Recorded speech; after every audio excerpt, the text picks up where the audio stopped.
В одном из кружков при Центре татарской культуры НУР обучают делать тюбетейки из бумаги. Девушки сначала рисуют узоры, позже их украшают бисером. В руках у мастериц ножницы, белая и цветная бумага, клей. Для изготовления тюбетейки используют эти простые инструменты. Предварительно на бумагу наносится чертеж. После этого вырезают нужные детали и национальные узоры. При их склеивании необходимо соблюдать соответствующие правила. Цель – не потерять наше национальное достояние, воспитывать детей в этом направлении. Ведь это наше духовное богатство. С детьми собираемся ради того, чтобы не были забыты традиции. Каждый четверг об этом ведем разговор и с женщинами старшего возраста. Молодым очень нравится делать тюбетейки. Эльвина Бекташева посещает кружок с первых дней. «Я получила много информации о национальных костюмах нашего народа», – говорит она. Мне очень нравится. Этот кружок мне дает не забывать национальные орнаменты. И также я сделала уже 5 тюбетеек. За считанные минуты тюбетейка готова. Таким образом, девочки с раннего возраста обучаются рукоделию. Главное, что молодежь приобщается к духовным ценностям.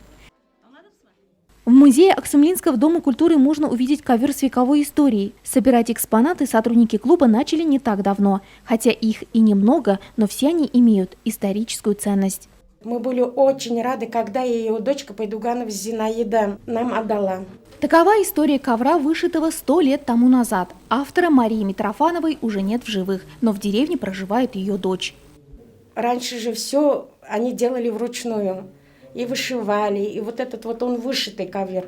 Вся большая история села Аксумла поместилась в это маленькое помещение. Ручная вышивка, национальная одежда, предметы быта. Вот эта рукопись на пожелтевшем листе бумаги. Незабываемая память о военном времени. Ее автор – 91-летняя Антонида Парукова. Она записала все свои переживания, будучи в 11-летнем возрасте.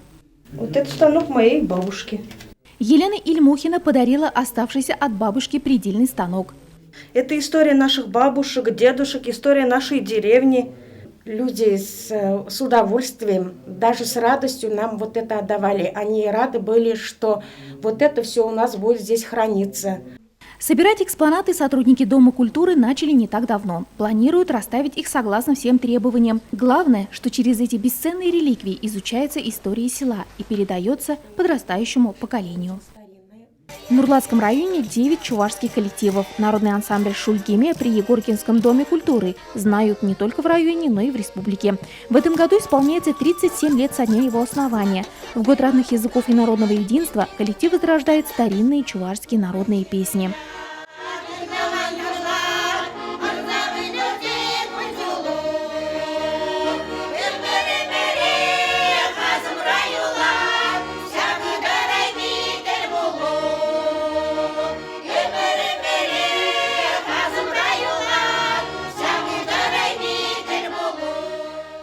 В составе ансамбля люди разных профессий. Самому старшему из участников 85 лет. В связи с нынешней ситуацией многие пока не посещают репетиции. Остальные собираются 2 раза в неделю. Чувашские песни поем. Конечно, все радость поднимать, настроение все поднимает эти песни. Мы любим это чувашские песни, поем, любим, как сказать, от души поем. Коллектив постоянно находится в творческом поиске, выступает в городах и селах на республиканском уровне. Ежегодно участвует в празднике чувашской культуры Уяв. Валентина Иванова руководила ансамблем 15 лет. В этом коллективе пели и ее родители. Здесь мы как одна семья, говорит она. Придешь там, наоборот, обретаешь что-то новое. Ну, это пообщаешься. Давно-давно в поле пели бабушки, вот эти песни поем. Кроме народного коллектива, в Егоркинском доме культуры работают 6 кружков по интересам. Это умелые ручки. Есть это театральная студия «Халлап». Это на чувашском языке. С детьми занимаемся. Есть вот в этом году только еще начали заниматься с детьми. Детский фитнес есть. Народный ансамбль «Шульгиме» оживляет сельскую жизнь. Участники бережно хранят чувашские народные песни, национальную одежду, традиции и передают их подрастающему поколению. В Белоозерском доме культуры организовали ансамбль «Околица». В составе не только работники культуры, но и люди разных профессий и разных национальностей. Ансамбль сформировался недавно, но их выступления уже успели полюбить.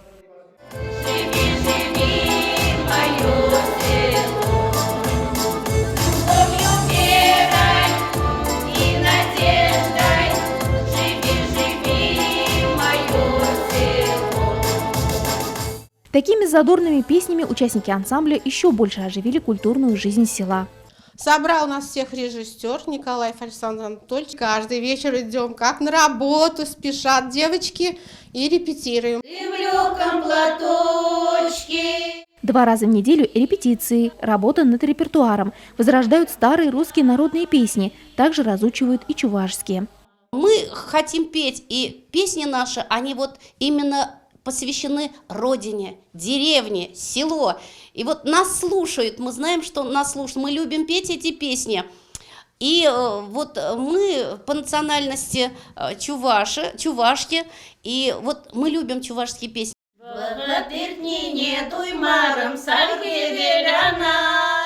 Чувашские песни фольклорные о том, что вот были в гостях, пора домой собираться.